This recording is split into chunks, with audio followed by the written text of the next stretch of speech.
ইসলাম যেসব নৈতিক গুণাবলীর উপর সবচেয়ে বেশি জোর দিয়েছে এবং যেগুলো অর্জন করার ব্যাপারে আমাদেরকে অনেক তাকিদ দিয়েছে, অর্জন করার জন্য আমাদেরকে উদ্বুদ্ধ করেছে, এই সকল গুণাবলীর মধ্য থেকে অন্যতম একটি গুণ হলো আমানতদারি। ইসলাম যে সকল নৈতিক বিষয়গুলিকে আমাদেরকে শিক্ষা করার জন্য গুরুত্বারোপ করেছে, এই নৈতিক শিক্ষাবলীর মধ্য থেকে অন্যতম একটি নৈতিক গুণাবলী হলো আমানতদারি। আমানতদারি বা আমানত এটা কাকে বলে? আমরা সাধারণ অর্থে যেটা বুঝি যে কোনো ব্যক্তি যদি কারো কাছে কোনো টাকা পয়সা বা কোনো বস্তু ইত্যাদি এই বলে রাখে যে আমার কাছে রাখার মতো জায়গা নাই বা আমার কাছে রাখাটা নিরাপদ মনে করি না, তোমার কাছে আমার এই জিনিসগুলো রেখে দাও, আমি যখন আমার প্রয়োজন হবে তোমার কাছ থেকে আমি এই জিনিসটা আমি নিয়ে নিব, ফেরত নিয়ে নিব। আর যে ব্যক্তির কাছে জিনিসগুলো রাখলো ওই ব্যক্তিও তার ওই জিনিসগুলোকে যথাযথভাবে হেফাজত করিয়া সংরক্ষণ করিয়া রাখিল, কোনো রকম ত্রুটি বিচ্যুতি করল না, এবং যখন ওই জিনিসের মালিক, ওই বস্তুর মালিক ফেরত চাইল তা অক্ষত অবস্থায় ফেরত দিল। এই জিনিসটাকে আমরা বলি আমানত বা আমানতদারি। কি বলেন? আমরা সাধারণ অর্থে এটা বুঝি, বিস্তারিত অর্থ ইনশাল্লাহ কিছুক্ষণ পরে আমরা আলোচনা করব। এই যে আমানত, আমানত এটা ইসলামে এর গুরুত্ব কতটুকু? ইসলামে আমানতের গুরুত্ব অনেক বেশি, অপরিসীম। কোরআন ও হাদিসের একাধিক জায়গায় এই আমানতের ব্যাপারে আমাদেরকে সতর্ক করা হয়েছে। আমাদেরকে আল্লাহ রাব্বুল আলামিন পবিত্র কোরআনে বলেন, ইন্নাল্লাহা ইয়া'মুরুকুম আন তু'আদ্দুল আমানাতি ইলা আহলিহা ওয়া ইযা হাকামতুম বাইনান নাসি আন তাহকুমু বিল আদল ইন্নাল্লাহা নি'ম্মা ইয়া'iযুকুম বিহি ইন্নাল্লাহা কানা সামিআন বাসীরা। ইন্নাল্লাহা ইয়া'মুরুকুম আন তু'আদ্দুল আমানাতি ইলা আহলিহা, নিশ্চয় আল্লাহ রাব্বুল আলামিন তোমাদেরকে নির্দেশ প্রদান করেন আন তু'আদ্দুল আমানাতি ইলা আহলিহা, যে আমানতগুলোকে তাদের মালিকের নিকট পৌঁছাইয়া দাও। আন তু'আদ্দুল আমানাতি ইলা আহলিহা, তোমাদের নিকট যে সকল আমানত রাখা হয়েছে এই আমানতগুলোকে তার মালিকের নিকট পৌঁছাইয়া দাও। ওয়া ইযা হাকামতুম বাইনান নাসি আন তাহকুমু বিল আদল ইন্নাল্লাহা নি'ম্মা ইয়া'iযুকুম বিহি, আর যখন তোমরা মানুষের মধ্যে বিচার কার্য করো, মানুষের মধ্যে যখন বিচার করো, মানুষের মধ্যে যখন কোনো বিষয়ের মীমাংসা করো, সমাধান করো, আন তাহকুমু বিল আদল, তোমরা ইনসাফের সাথে বিচার করো, অর্থাৎ তোমরা ন্যায় বিচার করো। ইন্নাল্লাহা নি'ম্মা ইয়া'iযুকুম বিহি, নিশ্চয় আল্লাহ রাব্বুল আলামিন কত উত্তম পরামর্শ তোমাদেরকে দিচ্ছে। ইন্নাল্লাহা কানা সামিআন বাসীরা, আর আল্লাহ রাব্বুল আলামিন সব কিছু শোনেন এবং সব কিছু তিনি দেখেন। কথা বলেন ঠিক কিনা? আল্লাহ রাব্বুল আলামিন সব কিছু শোনেন এবং সব কিছু দেখেন। তুমি কি করতেছো, তোমাকে একজন বিচার কার্য সমাধান করার জন্য বলেছে, তুমি গোপনে তার কাছে কি কথা বলতেছো, ভাই তুমি আমার পক্ষে রায় দিও, তোমার যা লাগে আমি তোমাকে দিয়ে দিচ্ছি। দেখার মালিক কে? শোনার মালিক কে? তুমি যে বলতেছো যে এই যে আমি তোমাকে ধরাই দিলাম, রায়টা যেন আমার পক্ষে আসে, এই কথাই আল্লাহ রাব্বুল আলামিন কেন বললো আন তাহকুমু বিল আদল? এটা বলার পরেই বলতেছে ইন্নাল্লাহা নি'ম্মা ইয়াইদুকুম বি, তোমাদেরকে যে ইনসাফের সাথে বিচার করার কথা বলা হলো, এটা আল্লাহ রাব্বুল আলামিনের পক্ষ থেকে একটি বড় উপদেশ। তারপরে আবার বলতেছে তোমরা যদি উপদেশ গ্রহণ না করো, জেনে রাখো নিশ্চয়ই আল্লাহ রাব্বুল আলামিন সবকিছু শোনেন এবং দেখেন। আল্লাহ রাব্বুল আলামিন অপর এক আয়াতে বলেন ফালিওয়াদ্দিল্লাযী তুমিনা আমানাতাহু ওয়ালিয়াত্তাকিল্লাহা রাব্বা, অতএব যার উপর আমানত রাখা হয়েছে সে যেন তা যথাযথভাবে ফিরিয়ে দেয়। ওয়ালিয়াত্তাকিল্লাহা রাব্বা, আর সে যেন আল্লাহ রাব্বুল আলামিনকে ভয় করে। রাব্বাহু, যেই প্রভু বা যেই আল্লাহ রাব্বুল আলামিন তোমার লালন পালন কর্তা। এখানেও আল্লাহ রাব্বুল আলামিন বলতেছে ফালিয়াদ্দিল্লাযী তুমিনা আমানাতাহু, যার নিকট যে সকল আমানত রাখা হয়েছে এই আমানতগুলো যেন সে যেন যথাযথভাবে তা ফিরিয়ে দেয় এবং আল্লাহ রাব্বুল আলামিনকে যেন ভয় করে, এই আমানতের কোনো যেন খেয়ানত করে না। কারণ যেই আল্লাহ রাব্বুল আলামিন তোমাকে লালন পালন করতেছে ওই আল্লাহ রাব্বুল আলামিনের উপদেশ তোমরা এড়িয়ে চলিও না। আল্লাহ রাব্বুল আলামিন সূরা মুমিনের প্রথম আয়াত থেকে নিয়ে শুরু করিয়া বেশ কিছু আয়াতে মুমিনের কিছু গুণাবলী বর্ণনা করেছেন। এর মধ্যে 8 নম্বর গুণে বলেছেন قد أفلح المؤمنون, আল্লাহ রাব্বুল আলামিন বলেন قد أفلح المؤمنون, অবশ্যই মুমিনরা সফল কাম, অবশ্যই মুমিনরা সফল কাম, সফল। এখন মুমিন কারা? আল্লাহ রাব্বুল আলামিন একে একে বর্ণনা করতেছে আল্লাযীনা হুম ফি সালাতিহিম খাশিউন ওয়াল্লাযীনা হুম আনিল লাগবি মুরিদুন ওয়াল্লাযীনা হুম লিয-যাকাতি ফাইলুন ওয়াল্লাযীনা হুম লিফুরুজিহিম হাফিজুন ইল্লা আলা আজওয়াজিহিম আও মা মালাকাত আইমানুহুম فإنهم غير ملومين فمن ابتغى وراء ذلك فأولئك هم العادون والذين هم لأماناتهم وعهدهم راعون الله والذين هم لأماناتهم وعهدهم راعون আল্লাহ রাব্বুল আলামিন বলেন মুমিনরা সফল কাম। কারা মুমিন? বলতেছে ওয়াল্লাযীনা হুম লিআমানাতিহিম ওয়া আহদিহিম রাউন, যারা তাদের আমানতের কোনো খেয়ানত না করে, অর্থাৎ তাদের আমানতকে যারা তাদের আমানত এবং অঙ্গীকার রক্ষা করে। আল্লাযীনা হুম লিআমানাতিহিম, তাদের আমানত, ওয়া আহদিহিম, এবং তাদের অঙ্গীকার রাউন যারা রক্ষা করে তারাই কি মুমিন এবং তারাই সফলকাম। শুধু মুমিন হলেই হবে না। আমরা নামে নামে বললাম আমরা মুমিন, আমরা মুসলমান, কিন্তু আমাদের নিকট যে সকল আমানত আছে আমরা আমানতকে রক্ষা করলাম না। আমরা অনেকের কাছে অনেক অঙ্গীকার করি, এই অঙ্গীকার করার পরে আমরা সেই অঙ্গীকার আর পুরা করি না, তাহলে বুঝতে হবে আমি মুমিন না, আমি মুনাফিক। কারণ আলামাতুল মুনাফিকি বা আয়াতুল মুনাফিকি সালাসাতুন, ইযা হাদাসা কাযাবা ওয়া ইযা আহাদা ওয়া ইযা ওয়াদা আহাদা। যখন সে অঙ্গীকার করবে তখন সে তা কি করবে? ভঙ্গ করবে, অঙ্গীকার সে রক্ষা করবে না।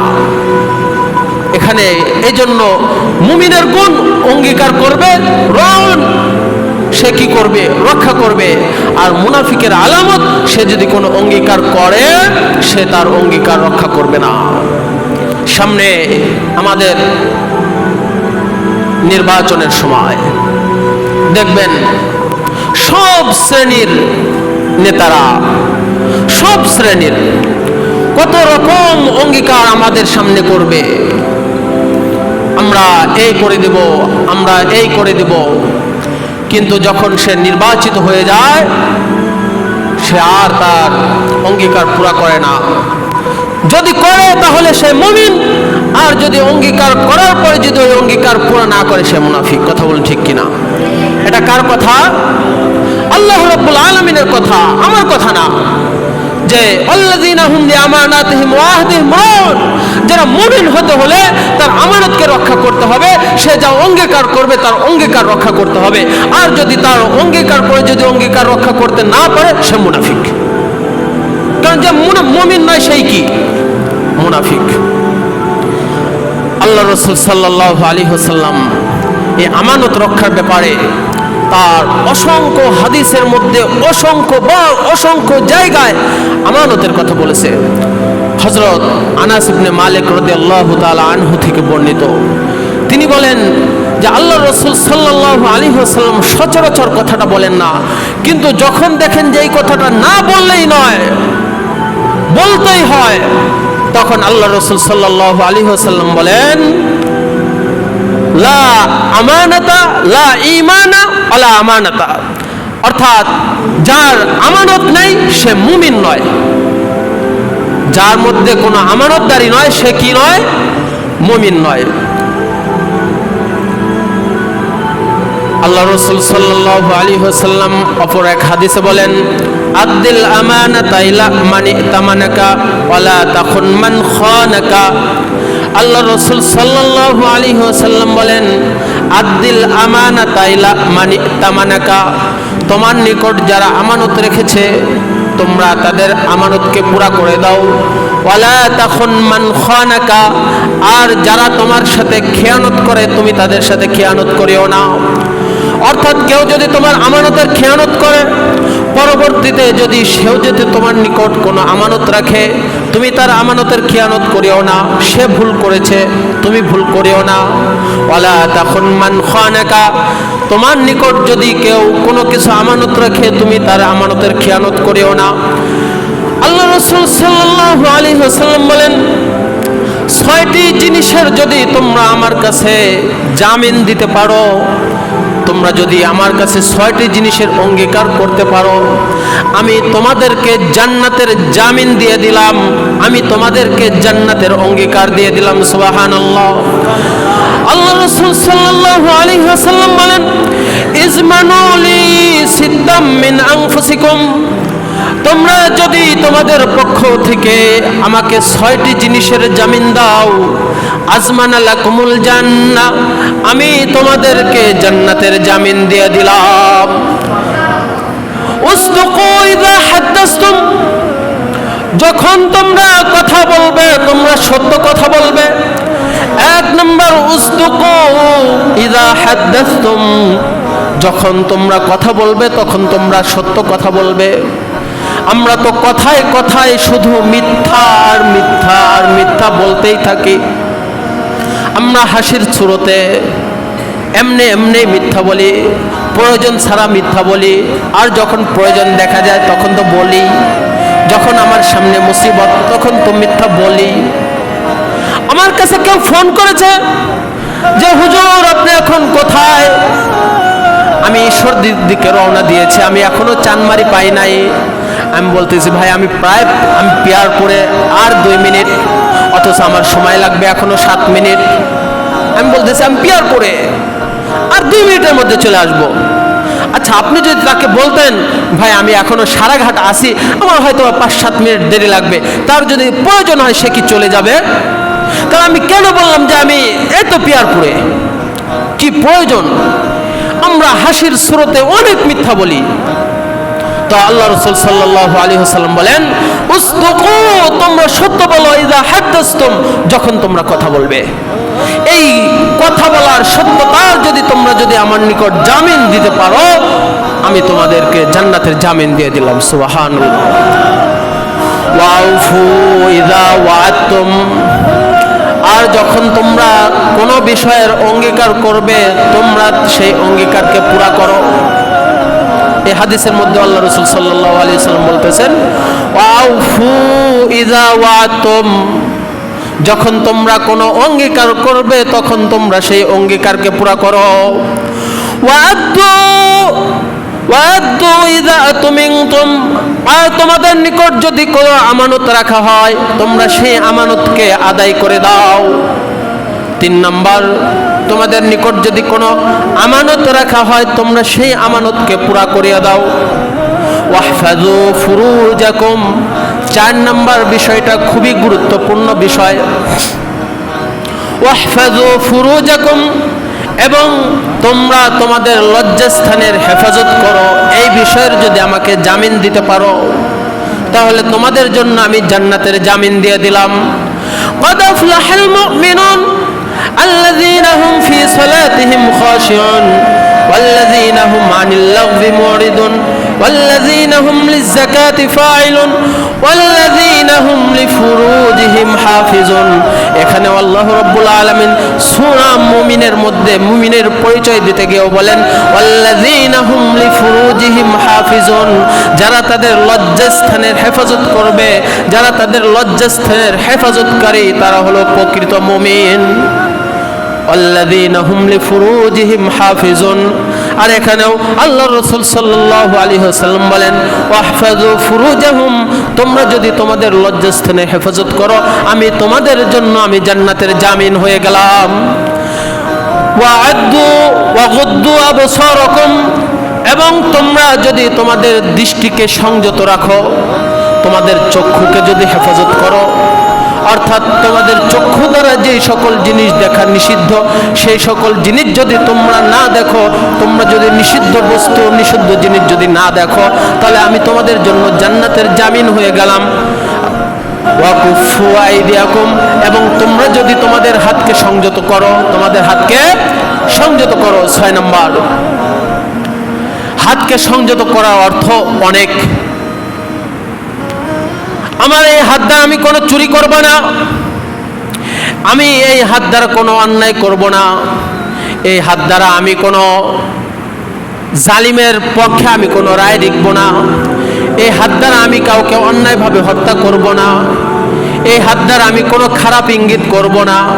এইভাবে যদি তুমি তোমার হাতের হেফাজত করো, হাতকে যদি তুমি সংযত করতে পারো তাহলে আমি আল্লাহর রাসূল সাল্লাল্লাহু আলাইহি ওয়াসাল্লাম তোমার জান্নাতের জামিন হয়ে গেলাম। তাহলে কয়টা জিনিসের জামিন হতে হবে? 6টা। 1 নাম্বার, যখন কথা বলবা সত্য কথা বলবা। 1 নাম্বার, যখন কথা বলবা সত্য বলবা। 2 নাম্বার, যখন কোনো প্রতিশ্রুতি দিবা তোমরা সেই প্রতিশ্রুতি পূরণ করবা। 3 নাম্বার, যখন তোমাদের নিকট কোনো আমানত রাখা হয় সেই আমানত তোমরা আদায় করে দিবা। 4 নাম্বার, তোমরা তোমাদের লজ্জাস্থানের হেফাজত করবা। 5 নাম্বার, তোমাদের দৃষ্টিকে সংযত করবা। 6 নাম্বার, তোমাদের হাতকে সংযত করবা। যদি এই 6টা জিনিসের যদি তোমরা আমার নিকট জামিন দিতে পারো, আল্লাহ রাসূল সাল্লাল্লাহু আলাইহি ওয়াসাল্লাম বলেন আমি তোমাদের জন্য জান্নাতের জামিন হয়ে গেলাম। লোকমান হাকিম আলাইহিস সালাতু ওয়াস সালাম, ওনার নাম অনেকেই জানেন। উনি নবী ছিলেন না, কিন্তু এত প্রজ্ঞাবান এত ভালো মানুষ ছিলেন যে আল্লাহ রাব্বুল আলামিন নিজে তার উপদেশগুলোকে এত পছন্দ হয়েছে যে লোকমান হাকিম আলাইহিস সালাতু ওয়াস সালামের অসংখ্য উপদেশ আল্লাহ রাব্বুল আলামিন তার মুখের ভাষায় পবিত্র কোরআনের মধ্যে বলেছেন না? লোকমান হাকিম আলাইহিস সালামের অসংখ্য উপদেশ কোরআনে আছে। আল্লাহ রাব্বুল আলামিন বলেন, অর্থাৎ লোকমান হাকিম আলাইহিস সালামের ভাষায়, ইয়া বুনাইয়া লা তুশরিক বিল্লাহ ইন্নাশ শিরকা লাযুলমুন আযীম। এটা আল্লাহর কথা না, এটা কার কথা না? কার কথা? লোকমান হাকিম আলাইহিস সালামের কথা। কিন্তু আল্লাহ রাব্বুল আলামিন এই কথাটাকে কার মধ্যে এনেছে? কোরআনে এনেছে। লোকমান হাকিম বলতেছেন, ইয়া বুনাইয়া লা তুশরিক বিল্লাহ, হে আমার বৎস, লা তুশরিক বিল্লাহ, তুমি আল্লাহর সাথে কাউকে শরীক করিও না। ইন্নাশ শিরকা লাযুলমুন আযীম, নিশ্চয়ই শিরক বড় গুনাহ, বড় অন্যায়, বড় জুলুম, বড় অত্যাচার। এরকম অসংখ্য অগণিত উপদেশ আল্লাহ রাব্বুল আলামিন কোরআন এনেছে। সেই লোকমান হাকিম আলাইহিস সালাতু ওয়াস সালাম রে কিছু লোক জিজ্ঞাসা করলো, লোকমান, কিভাবে তুমি এত জ্ঞান গরিমার অধিকারী হইলা? তুমি কিভাবে এত জ্ঞানী এত প্রজ্ঞাবান ব্যক্তি হইলা? এর কারণ কি? এর কারণকে আমাদেরকে বলবা? গিলা লিলুকমানা মা বালাগা বিকা মা নারা ইউরিদুনাল ফাজলা فقال لقمان صدق الحديث وأداء الأمانة وترك ما لا يعنيني। লোকমান হাকিম আলাইহিস সালাতু ওয়াস সালাম বলেন, সিদকুল হাদিস, আমি যখন কথা বলতাম আমি কোনোদিন কোনো মিথ্যা কথা বলতাম না, আমি সদা সর্বদা আমি সত্য কথা বলতাম। 2 নাম্বার, ওয়াদাউল আমানাতি, আমার নিকট যদি কেউ কোনো আমানত রাখতো আমি সেই আমানতকে আদায় করে দিতাম। ওয়া তারকু মা লা ইয়ানিনি, আর আমি কোনো অনর্থক কোনো কাজের মধ্যে কখনোই লিপ্ত হইতাম না, অর্থাৎ আমি সকল প্রকার অনর্থক কাজ থেকে আমি বিরত থাকতাম। আমার এই 3টা কাজের কারণে আল্লাহ রাব্বুল আলামিন আমাকে এত জ্ঞান, এত গরিমা, এত প্রজ্ঞা দান করেছেন। সুবহানাল্লাহ। কয়টা কাজ? 3টা কাজ। এই যে আমরা আমাদের বাচ্চাদেরকে স্কুলে পাঠাই, এখানে পাঠাই, ওখানে পাঠাই, তারপর তারা জ্ঞানী হয় না, কারণ তাদের মধ্যে বা আমাদের মধ্যেও এই 3টা গুণ নাই। এই 3টা গুণের বড় অভাব। সিদকুল হাদিস, সত্য বলা। আমরাও ছোটবেলা থেকেই মিথ্যা কথা বলা শিখতেছি। কাদের কাছ থেকে শিখতেছি? আমাদের মা বাবার কাছ থেকে শিখতেছি। মা বাবা আমাদেরকে শিখাইতেছে। বাচ্চাদের সামনে দেখবেন অনেক হুটহাট মিথ্যা কথা বলে, বাচ্চারা বোঝে, বাচ্চারাও এভাবে মিথ্যা কথা বলা শিখে যায়। বা একটা সত্য কথা বলার কারণে, একটা অন্যায় করার কারণে আপনার বাচ্চাকে আপনি সেরকম মারধর করতেছেন ইচ্ছা মতো, পরবর্তীতে ওই বাচ্চা কিন্তু ওই মার থেকে বাঁচার কারণে কি বলে? মিথ্যা বলে। তাহলে আমাদের মধ্যে যদি সত্য কথা এসে যায়। আর 2 নাম্বার হলো আমানত। আমানত এটা বড় বিষয়। আমরা যদি আমাদের আমানতকে যদি আমরা সঠিকভাবে আদায় করতে পারি। আর 3 নম্বর অনর্থক কাজ, যেটা সকল কাজের মূল চাবিকাঠি। আজ আমরা যে কোনো কাজে সফল হতে পারি না কেন? আমরা অনর্থক কাজের মধ্যে বেশি লিপ্ত। যুবক ভাইরা এত লেখাপড়া, এত কিছুর পরেও ফেল, কোনো কাজে কর্মে নাই, তাদের কোনো আয় উন্নতি নাই। কারণ দেখা গেছে দিনের 24 ঘন্টার মধ্যে 2, 4, 5 ঘন্টা, 8 ঘন্টা কাজ করতেছে, কাজ শেষ মনে করতেছে আমার কাজ শেষ, আমি আসতেছি, মোবাইলটা হাতে নিয়ে ফ্রি ফায়ার ঢিস করে মারতেছি। আমরা মোবাইলের মধ্যে অনর্থক সময় আমরা ব্যয় করে ফেলতেছি। এই যে অনর্থক কাজ, এই অনর্থক কাজ থেকে যতদিন না আমরা বের হয়ে আসতে পারবো ততদিন পর্যন্ত আমরা সফল মানুষ হতে পারবো না, আমরা প্রজ্ঞাবান ব্যক্তি হতে পারবো না। যাই হোক, যে আমানতদার নয় সে প্রকৃত মুমিন নয়। একটা সময় মুমিন মুসলমানের অন্যরকম পরিচয় ছিল। মুমিনরা কি হবে? আমানতদার হবে, সত্যবাদী হবে। আজ আমাদের মধ্য থেকে আমানতদারি এবং সত্যবাদিতা দিনে দিনে বিলুপ্তর পথে নাই বললেই চলে। আজ বন্ধু বন্ধুকে বিশ্বাস করতে পারে না। আজ স্বামী স্ত্রী একে অপরের প্রতি আস্থা রাখতে পারে না। আজ মা বাবা তাদের বাচ্চাদের প্রতি ভরসা পায় না। এর অন্যতম কারণ আমাদের মধ্য থেকে আমানতদারি উঠে গেছে, আমাদের মধ্য থেকে সত্য কথা চলে গিয়েছে। কিন্তু আল্লাহ রাসূল সাল্লাল্লাহু আলাইহি ওয়াসাল্লাম বলেন, লা ঈমান লিমান লা আমানাত লাহু, যার আমানত নাই তার ঈমান নাই। যার আমানত নাই তার ঈমান নাই, সে মুমিন নয়। এখন আসেন, আমানত অর্থটা কি? আমানত কাকে বলে? আমি শুরুতে বলেছিলাম যে আমরা যদি কোনো ব্যক্তির কাছে কোনো জিনিস এই বলে রাখি যে আমার এই জিনিসটা তোমার কাছে আমি সংরক্ষণ করার জন্য, হেফাজত রাখার জন্য আমি তোমার কাছে রাখলাম, আমার যখন প্রয়োজন হবে তখন আমি এই জিনিসটা আমি ফেরত নিব, এবং ওই ব্যক্তিও ওই জিনিসটাকে হেফাজত করলো এবং ওই বস্তুর মালিক যখন তা চাইলো, ফেরত চাইলো, তা অক্ষত অবস্থায় ফেরত দিল, এটার নাম আমানত। এটা আমরা সাধারণ অর্থে বুঝি। কিন্তু প্রকৃত আমানত হলো আল্লাহ রব্বুল আলামিন বান্দার উপর যত আদেশ নিষেধ অর্পণ করেছেন, যত বিধিবিধান দিয়েছেন, যেমন নামাজ, রোজা, হজ, যাকাত ইত্যাদি, এ সকল হলো হুকুকুল্লাহ, এগুলো হলো বান্দার প্রতি আল্লাহর হক। নামাজ, রোজা, হজ, যাকাত ইত্যাদি এ সকল জিনিস কি? হুকুকুল্লাহ, আল্লাহর হক, অর্থাৎ বান্দার উপর আল্লাহর হক, অর্থাৎ বান্দার উপর আল্লাহ তাআলার রাখা আমানত।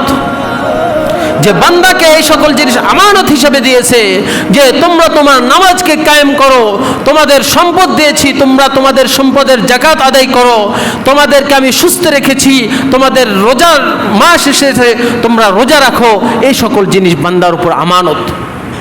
আরেকটা বিষয় হলো, মানুষের যত অধিকার আছে মানুষের প্রতি মানুষের অনেক অধিকার আছে, এই সকল অধিকার বলা হয় হুকুকুল ইবাদ, অর্থাৎ বান্দার হক, বান্দার প্রতি বান্দার হক। এই বান্দার প্রতি বান্দার যত রকম হক হতে পারে, এই সকল হক হলো বান্দার প্রতি বান্দার আমানত। বান্দার প্রতি বান্দার আমানত। আল্লাহ রাব্বুল আলামিন পবিত্র কোরআনে ইরশাদ করেন, ইন্না আরাদনাল আমানাতা আলাস সামাওয়াতি ওয়াল আরদি ওয়াল জিবাল ফাআবাইনা আন ইয়াহমিলনাহা ওয়া আশফাকনা মিনহা ওয়া হামালাহাল ইনসান। ইন্না আরাদনাল আমানাতা আলাস সামাওয়াতি ওয়াল আরদি ওয়াল জিবাল, নিশ্চয় আমি ইন্না আরাদনাল আমানাতা আলাস সামাওয়াত, আসমানের উপর, ওয়াল আরদি, জমিনের উপর, ওয়াল জিবালা, এবং পর্বতমালার উপর আমি আমানত রাখতে চেয়েছিলাম।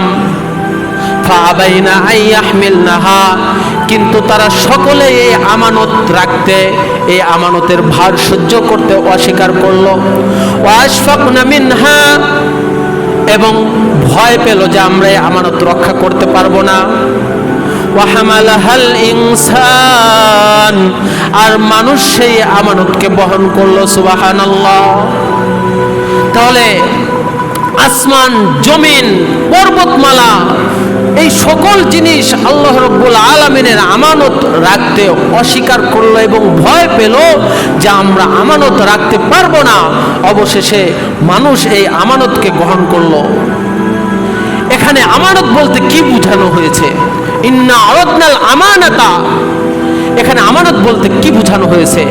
এখানে আমানত বলতে বোঝানো হয়েছে মানুষের স্বাধীন চেতনা, অর্থাৎ মানুষকে আমি স্বাধীনতা দিয়ে দিলাম, যে স্বাধীনতা এমন স্বাধীনতা, সে চাইলে সে গুনাহ করতে পারবে, সে চাইলে ভালো কাজ করতে পারবে, সে চাইলে পাপ কাজ করতে পারবে। আমি মানুষকে একান্ত স্বাধীনভাবে তাকে দুনিয়া প্রেরণ করে দিলাম। যারা ভালো কাজ করবে তারা আমার বান্দা হিসেবে পরিগণিত হবে, আর যারা ভালো কাজ করবে না, আমার আমানতকে রক্ষা করতে পারবে না, তারা আমার বান্দা হিসাবে পরিচয় দিতে পারবে না। এখানে এই আমানত দ্বারা মানুষকে স্বাধীনতা দেওয়া এখানে বোঝানো হয়েছে।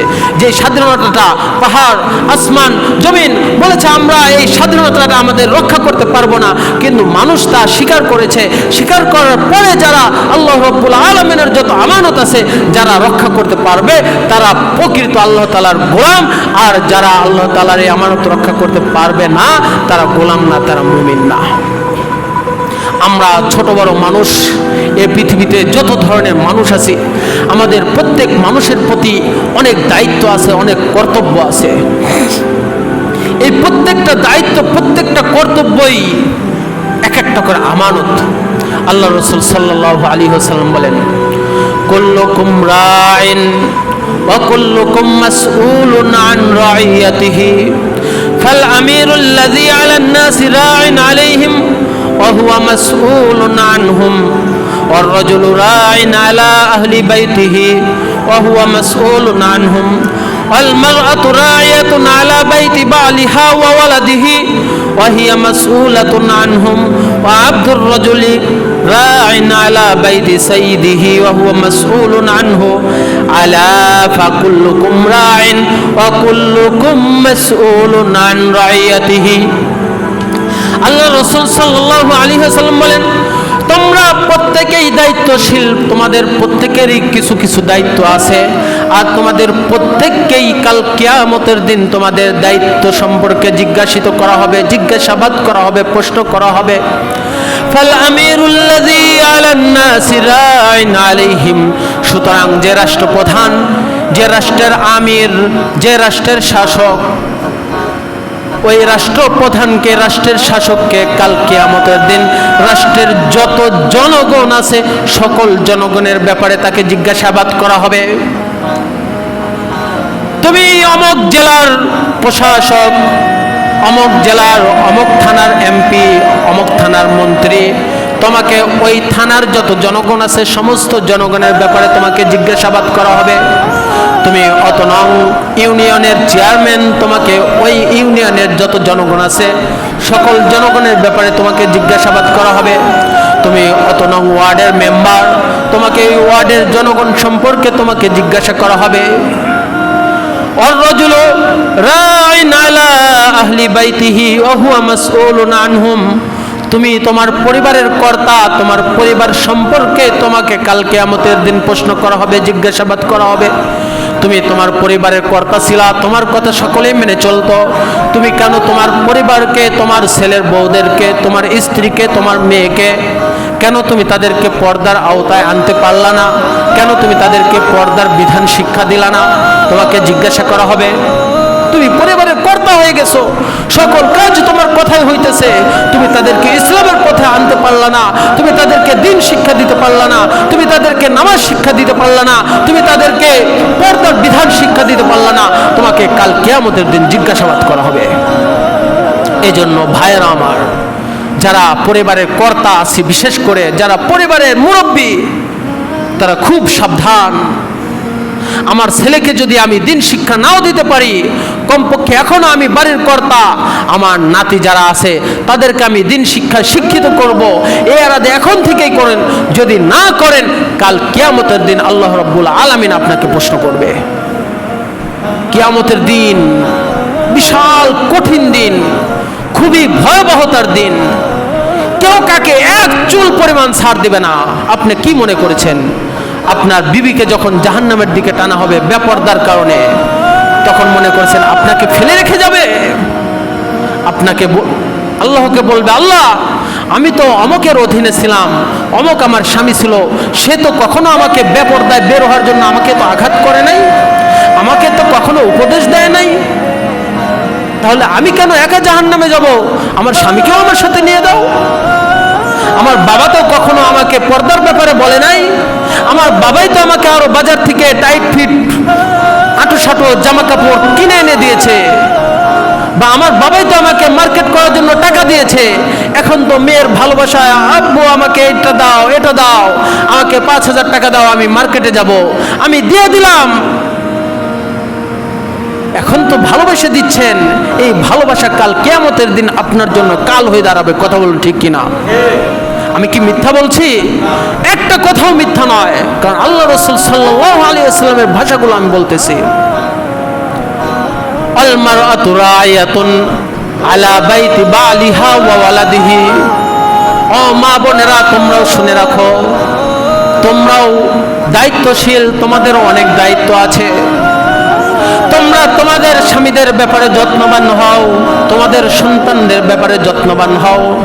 তোমরা তোমাদের স্বামীর যে আমানত আছে, তোমাদের স্বামীদের আমানতকে রক্ষা করো।